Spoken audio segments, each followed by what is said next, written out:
Assalamualaikum warahmatullahi wabarakatuh. Salam sejahtera bagi kita semua. Om Swastiastu, Namo Buddhaya, salam kebajikan. Di pertemuan kali ini kita akan membahas tentang bagaimana teknik membuat surat nota keberatan, ya. Surat nota keberatan atau eksepsi. Jadi kalau kita melihat hukum acara pidana, ya. Jadi hukum acara pidana itu mengatur beberapa tahap. Nah, tahap kedua setelah pembacaan dakwaan itu adalah nota keberatan, ya, atau pembacaan eksepsi daripada penasihat hukum atau terdakwa. Nah, penasihat hukum terdakwa ini mempunyai hak, ya, untuk membela diri ketika kliennya atau terdakwa itu didakwa oleh jaksa telah melakukan suatu perbuatan dan melanggar beberapa pasal ketentuan yang telah ditetapkan. Nah, kemarin kita sudah membahas tentang bagaimana surat dakwaan, ya. Jadi begitu rumitnya surat dakwaan yang dibuat oleh jaksa, tentu sekarang penasihat hukum dihadapkan dengan pembelaannya, ya. Ketika kliennya yaitu terdakwa didakwa oleh JPU, nah bagaimana sikap klien atau sikap penasihat hukum, ya, dalam membela kliennya. Nah, adapun upaya tersebut saat ini, ya, dalam hukum acara pidana itu dihadapkan dengan acara pembacaan eksepsi atau nota keberatan. Jadi kalau kita lihat, ya, secara terminologis, jadi eksepsi itu adalah bantahan atau tangkisan daripada terdakwa. Itu pada hakikatnya, ya. Walaupun dalam kenyataannya suka dilimpahkan kepada penasihat hukum, gitu ya. Jadi surat dakwaan yang dibuat oleh penuntut umum ini yaitu harus dibantah atau ditangkis oleh terdakwa melalui surat eksepsi. Jadi pernyataan keberatan terdakwa terhadap dakwaan yang diajukan oleh penuntut umum, itu eksepsi, ya. Jadi eksepsi merupakan pernyataan keberatan dari terdakwa terhadap dakwaan yang diajukan oleh penuntut umum, gitu. Nah, ini pada prinsipnya eksepsi bisa langsung dikemukakan oleh terdakwa maupun juga bisa dikemukakan oleh penasihat hukum. Namun dalam praktek mungkin, ya, terdakwa ini awam hukum kebanyakan, ya. Jadi suka melimpahkan atau menguasakan kepada kuasa hukumnya, yaitu penasihat hukumnya, ya. Nah, di sini tentunya seorang advokat atau penasihat hukum itu eh, harus tahu, gitu ya, apa saja yang harus dieksepsi. Nah, jadi jangan sampai tidak tahu kita mau mengeksepsi apa aja yang dieksepsi.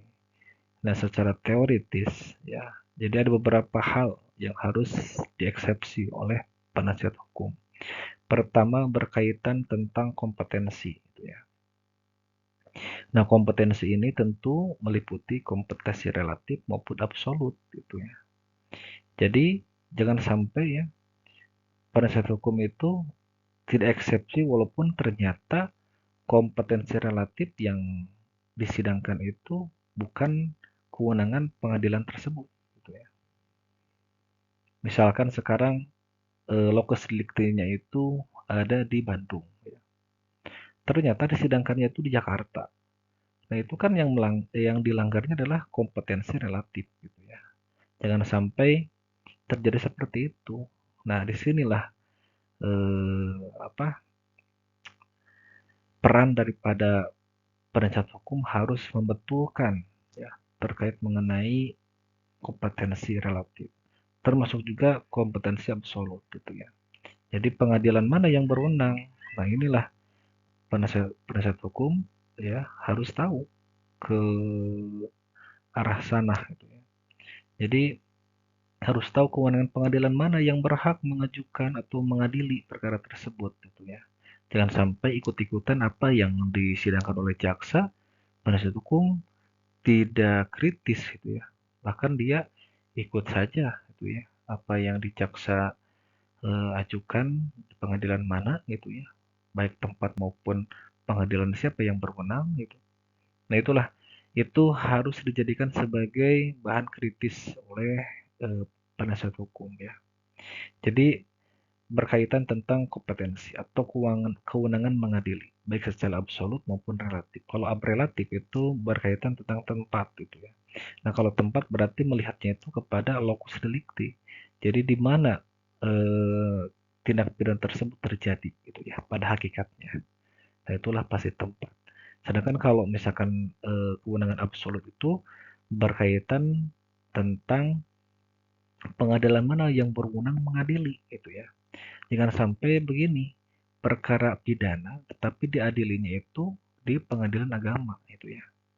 Kita ikut jauh jauh sekali gitu ya. Atau misalkan perkara pajak tapi diadili di pengadilan negeri gitu ya. Yang mana umum peradilannya, bukan khusus pajak gitu ya. Walaupun banyak sekali peradilan-peradilan khusus yang ada di pengadilan negeri. Nah, itu juga harus dijadikan koreksi ya. Jangan sampai majelis hakimnya yang majelis hakim pengadilan umum gitu ya. Nah, itu masuk pengadilan-pengadilan lainnya ya, tipikor, kemudian industrial dan sebagainya ya. Nah, itu sebetulnya dari satu saja ya, kewenangan relatif maupun kewenangan absolut. Nah, itu kalau misalkan tidak jeli aja penasihat hukum, nah itu tentunya akan terjerumus dalam kesalahan gitu ya. Makanya eksepsi yang paling pertama itu dilihatnya adalah eksepsi terhadap kewenangan atau kompetensi absolut maupun relatif. Yang kedua, eksepsi atau keberatan tentang surat dakwaan tidak dapat diterima gitu ya. Nah, ini beberapa hal ya yang harus dijadikan alasan. Apa saja sih dakwaan itu tidak dapat diterima. Begitu juga dakwaan itu tersebut kabur gitu ya. Nah, dalam materi ini kita akan bahas apa saja keberatan atas dakwaan yang tidak dapat diterima maupun terdakwaan itu bernilai kabur gitu ya. Nah, kita akan bahas selanjutnya ya. Kemudian pemberian kesempatan kepada terdakwa atau penasihat hukumnya untuk mengajukan eksepsi merupakan suatu hal yang wajar. Karena dalam hukum acara dikenal adanya asas presumption of innocence ya. Jadi kenapa eksepsi ini diberikan kepada penasihat hukum? Ya tidak lain yaitu sebagai adanya jaminan asas praduga tak bersalah gitu ya. Jadi jangan sampai negara ya melalui peradilan itu mencap seorang yang baru saja diselidiki, ditangkap, ya ditahan, bahkan itu dijadikan sebagai orang yang bersalah mutlak gitu ya. Nah, itu sebetulnya dulu seperti itu ya. Cuman sekarang kan udah berubah peradilannya. Jadi kalau lihat dari sistem peradilan pidana, kalau dulu itu ya dikenal seperti itu. Jadi terdakwa ya atau pelaku itu dijadikan sebagai objek ketika dia udah ditangkap aja gitu ya. Itu kan masih proses penyelidikan-penyidikan. Belum lagi nanti misalkan proses penuntutan dan sebagainya. Jadi dulu itu memang seperti itu. Ketika dia udah ditangkap itu pasti bersalah gitu. Nah, itu sebetulnya peradilan yang tidak mengedepankan hak asasi manusia. Nah, sekarang berbeda gitu ya. Sekarang udah do process of law ya. Jadi harus melalui proses peradilan ya. Nah, ketika melalui proses peradilan ini ya tidak ada seorang itu dicap bersalah sebelum adanya putusan yang berkekuatan hukum tetap ya. Makanya di sini ada jaminan dalam hukum acara pidana itu ada asas praduga tak bersalah atau asas presumption of innocence. Kemudian di sisi lain surat dakwaan sudah disusun dan dibacakan oleh penuntut umum. Dasar penyusunannya adalah berita acara pemeriksaan, yaitu dari keseluruhan proses pemeriksaan di kepolisian sebagai penyidik. Berita acara pemeriksaan yang tidak sempurna yang diterima oleh penuntut umum akan menimbulkan pembuatan surat dakwaan tidak sempurna. Ya. Jadi surat dakwaan yang tidak sempurna akan menjadi peluang bagi terdakwa atau penasihat hukumnya untuk merespon dengan mengajukan eksepsi atau keberatan. Jadi kalau kita melihatnya hukum acara itu prosesnya ketika dakwaan dibacakan di pengadilan itu kan sebetulnya ada proses sebelumnya. Nah, proses sebelumnya itu sebelum adanya apa bentuk daripada dakwaan yang diajukan oleh JPU itu sebetulnya ada dulu itu namanya BAP itu ya, berita acara pemeriksaan. Jadi BAP ini merupakan produk daripada kepolisian gitu ya, dari proses penyelidikan dan penyidikan. Nah, tentunya ketika BAP ini dibuat tentu ada beberapa hal yang mungkin terlewat gitu ya. Ada beberapa hal yang mungkin kurang lengkap. Nah, ini tentunya ketika misalkan secara hakikat gitu ya, suatu perkara yang mana ada kekurangan-kekurangan dalam pembuktian oleh kepolisian ya. Tentunya ketika kepolisian kemudian mengajukannya kepada kejaksaan, kejaksaan juga pastikan ada ya kesalahan-kesalahan juga atau human of error.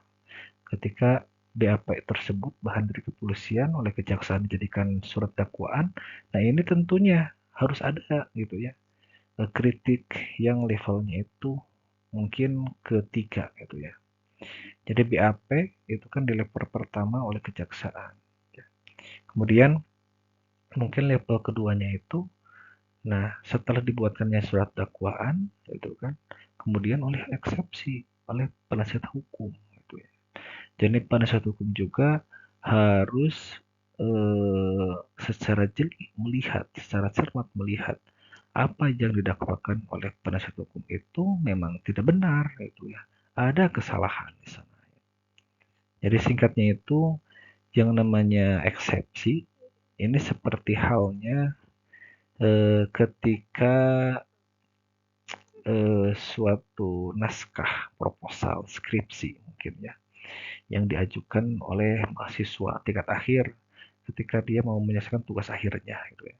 Nah, itu pasti oleh pembimbing itu dikoreksi secara dalam, secara material atau secara formilnya ya. Secara material kan lebih kepada pembahasannya. Kemudian secara formal ini mungkin secara tata bahasa, format penulisan dan sebagainya sama seperti itu gitu ya, tidak ada yang beda. Cuman ini kan dalam beda konteks. Yang tadi kan dalam rangka menempuh atau memperoleh gelar, sedangkan kalau ini untuk mencari kebenaran material ya. Dalam hukum acara pidana kan yang dicari itu kebenaran material. Jadi apa fakta hukum yang sebenarnya ya terjadi dengan hmm, apa redaksi daripada regulasi atau peraturan perundang-undangan ya. Jadi seperti itu ya. Kalau kita mau memahami apa itu namanya surat eksepsi ya.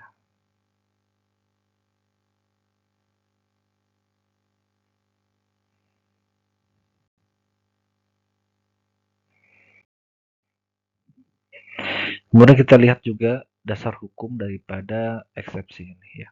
Jadi ini dalam KUHP juga sudah diatur di pasal 156 ayat 1 ya.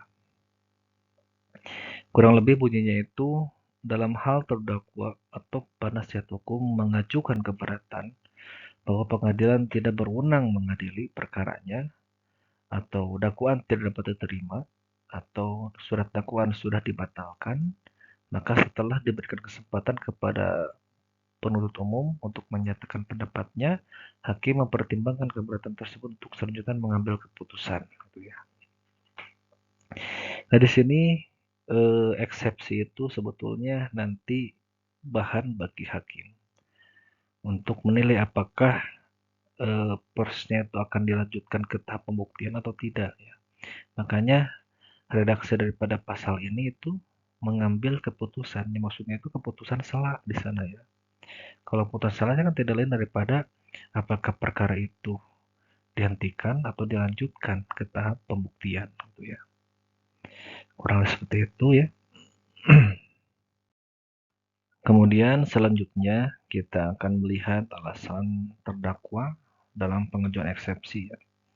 Jadi sebetulnya ada 3 alasan tadi di awal kita udah sebutkan ya.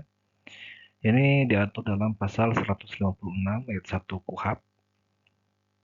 Jadi eksepsi itu pertama eksepsi terhadap tidak berwenang mengadili itu ya. Jadi melihatnya itu kepada pengadilan tidak berwenang mengadili. Jadi ada kompetensi absolut dan kompetensi relatif gitu ya. Jadi kita udah jelaskan. Nah, yang kedua adalah jadi dakwaan itu ya atau surat dakwaan itu tidak dapat diterima. Nah, ini tentu ada beberapa hal ya. Pertama, apa yang didakwakan penuntut umum dalam surat dakwaannya telah daluarsa. Jadi ada beberapa hal yang menjadikan dakwaan penuntut umum itu daluarsa. Gitu ya. Nah, ini ada di pasal 78. Nanti kita akan bahas ya pasalnya seperti apa. Kemudian ada juga ada asas nebis in idem. Gitu ya. Jadi ini juga diatur di pasal 76 ayat 1 KUHP.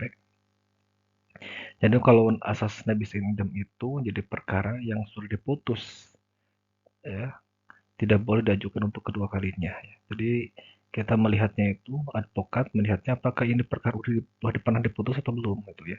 Nah, kalau misalkan udah diputus berarti ini berlaku asas nebis in idem ya.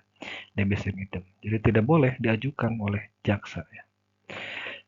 Kemudian tidak adanya unsur pengaduan.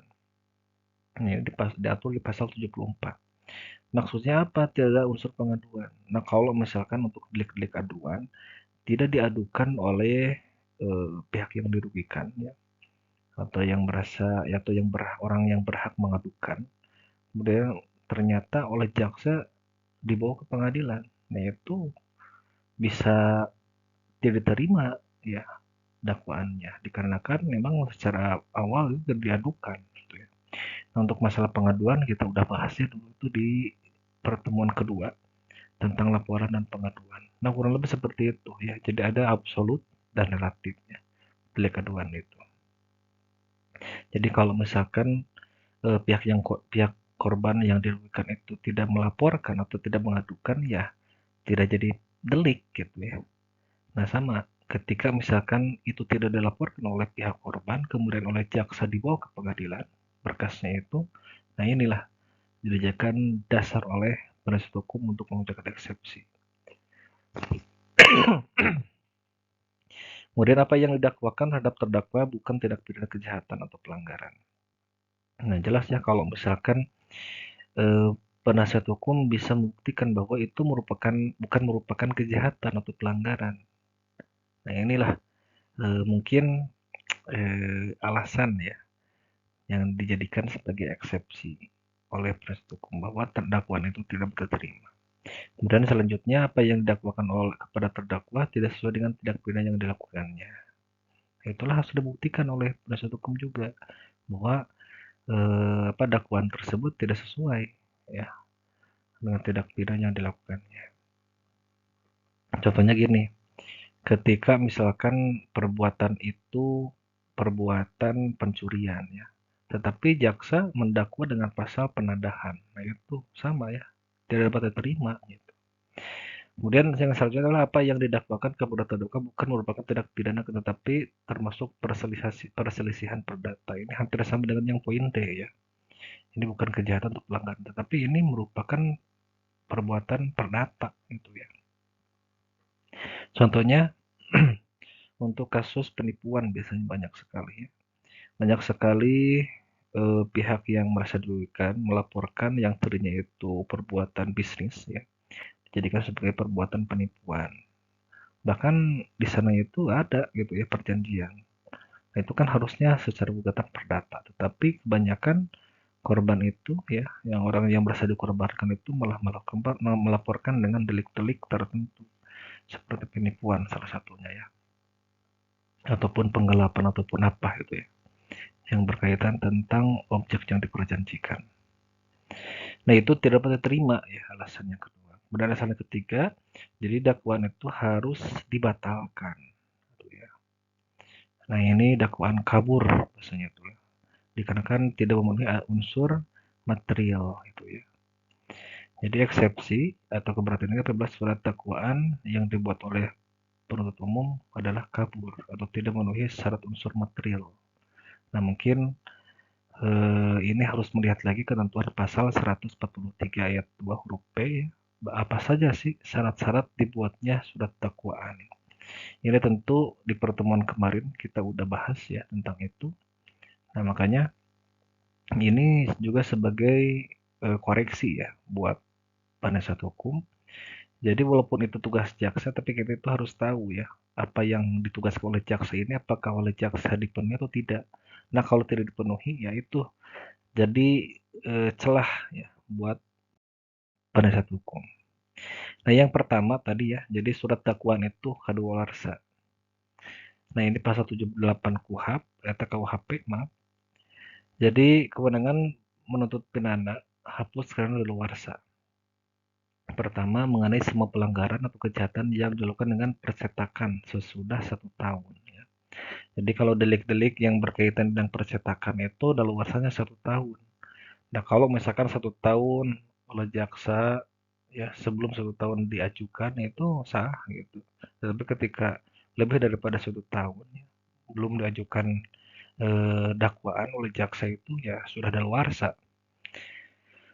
Kemudian yang kedua mengenai kejahatan yang diancam pidana denda, pidana kurungan atau pidana penjara paling lama 3 tahun sesudah 6 tahun ya. Jadi kalau ancamannya yang di bawah 3 tahun ke sini, nah ini daluarsa 6 tahun gitu ya. Jadi harus melihat juga pasal-pasal apa yang jaksa ajukan. Nah, di sana lihat bunyinya gitu ya.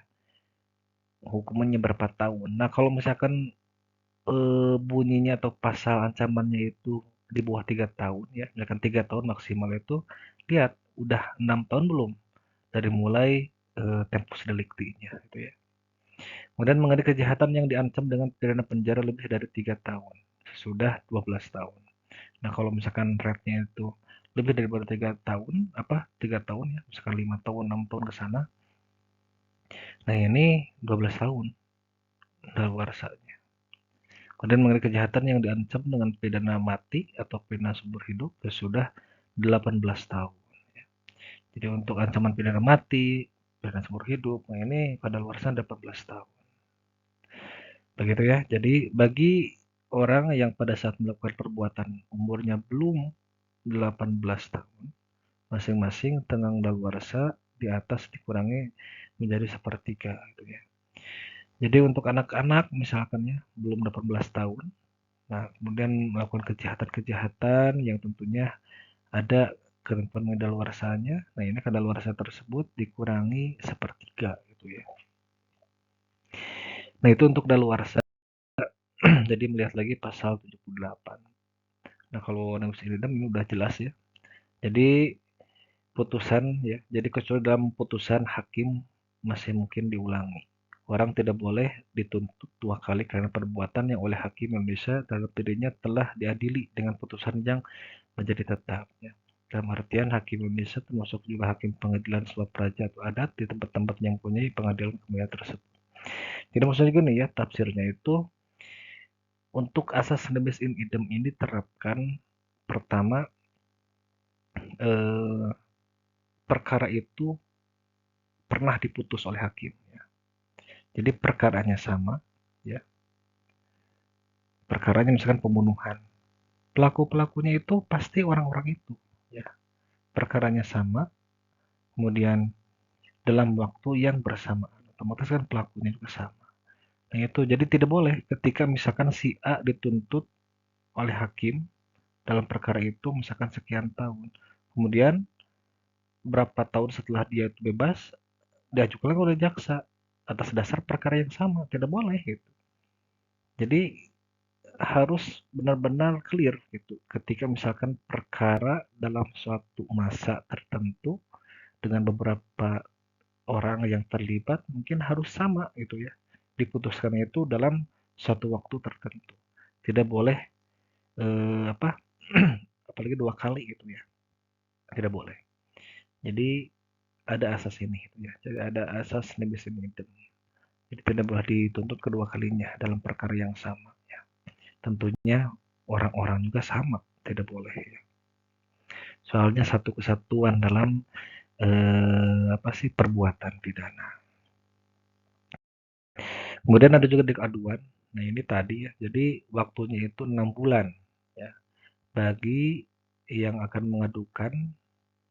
Nah, ini bertempat tinggal di Indonesia. Nah, kalau 9 bulan itu ketika mau mengadukan, nah ini ketika dia itu berada di luar negeri gitu ya. Jadi ada 6 sampai 9 bulan. Kalau 6 bulan itu yang mengadukan itu misalkan korbannya ada di Indonesia, dia punya waktu 6 bulan. Jadi kan kalau misalkan dia lagi di luar Indonesia mau mengadukan itu ya 9 bulan begitu ya. Kemudian, nah ini yang dibatalkan. Jadi surat dakwaan bisa kabur gitu ya. Nah ini melihat ketentuan pasal 143 ayat 2 huruf B KUHP ya. Ini tentang syarat material daripada perbuatan dakwaan. Yang kemarin kan tidak pidana apa aja yang dilakukan oleh terdakwa ya. Kemudian siapa yang melakukan tindakan tersebut, di mana, kemudian tempusnya kapan, bagaimana tindak pidana dilakukan, apa yang diakibatkan dari terjadinya tindak pidana tersebut, apa yang mendorong atau motif ya, ketentuan undang-undang mana yang diterapkan. Nah, kalau misalkan dalam surat dakwaan tidak meliputi 8 poin ini ya, nah ini dijadikan sebagai koreksi ya oleh penasihat hukum dalam eksepsinya ya. Jadi penasihat hukum itu bisa menyatakan bahwa dakwaan itu tidak memenuhi syarat material atau kabur gitu ya. Jadi makanya harus dibatalkan. Maksudnya seperti itu ya. Nah, untuk selanjutnya silakan Bapak Ibu membuat surat eksepsi.